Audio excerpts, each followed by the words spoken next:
Hi everyone, my name is Lula. Thanks for joining me today. Are your onions looking like this? Well, in today's video, I am going to show you how to tell when it's time to harvest your onions, how to care for your onions after they have been harvested, and I am going to get out here and harvest my onions today because they are definitely ready. If you see your onions popping out of the ground like mine did, don't panic. This is normal. As your onions grow, they will naturally begin to pop up out of the soil and they will turn papery on the outside.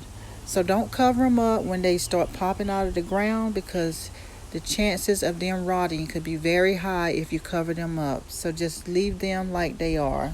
Now this onion is ready to be harvested. The top has flopped over, the neck is soft to the touch, and if you look at the leaves on the stem, they have turned brown and some are yellowing. Okay, so I am going to harvest my onions and I will be back and we will move on to the next step, how to care for your onions after you harvest them.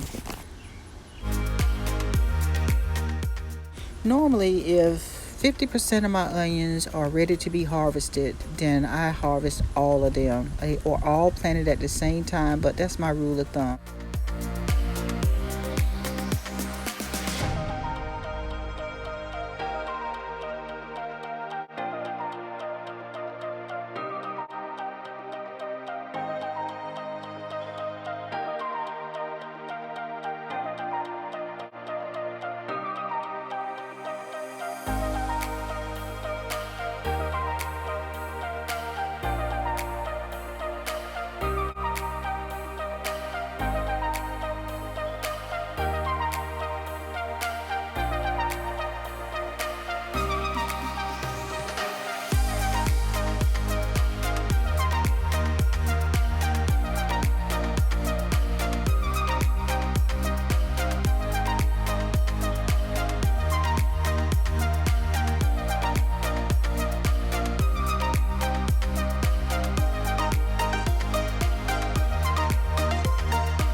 Okay, so my onions have been harvested. This is just some of them. I still have some more, but I am so happy with the way they turned out. I have different sizes. Some are big, some are medium size, some are small, but they will all be eaten.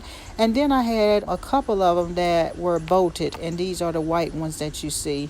So I will eat them immediately because they bolted and they don't store well when they bolt. After you harvest your onions, you want to lay them in a single layer, not like I've got them laid here because I am going to store them in my garage and place them in a single layer in a well ventilated area. And my garage is well ventilated, it's warm, it's dry, so I will store them there for about 2 to 3 weeks and I will not do anything to the onions. So what you want to do is you want to just leave your onions as they are with the tops on them, the roots on them, and the outer leaves on them. Just don't do anything because you want them to cure this way. But I also wanted to mention that you don't have to lay them in a single layer. You can also braid some of your onions together and hang them up to dry. So you want to make sure that when you braid them that you do it while the leaves are still pliable, because as they age they may not be pliable. So it's best to go ahead on and do it after you harvest them and then hang them up to dry. So now if you're going to store them, you want to store them in a cool area with the temperature is about 50 to 60 degrees Fahrenheit for best results. You also want to make sure that you pick an onion that is a variety that has been bred for storage. Some onions you can store longer than others, so just be mindful of the type of onions that you are going to store and how long you intend on keeping them. After I finish letting my onions dry or cure out, I will come back and I will cut off a 1/2 inch above the bulb, and I will store them in a mesh bag. So I hope you enjoyed this video. I will try to come back and show you a brief video on what I do with my onions after they cure and how I store them in my mesh bag. So thank you so much for joining me today. I hope you enjoyed the video, and I will see you on the next one. Bye bye.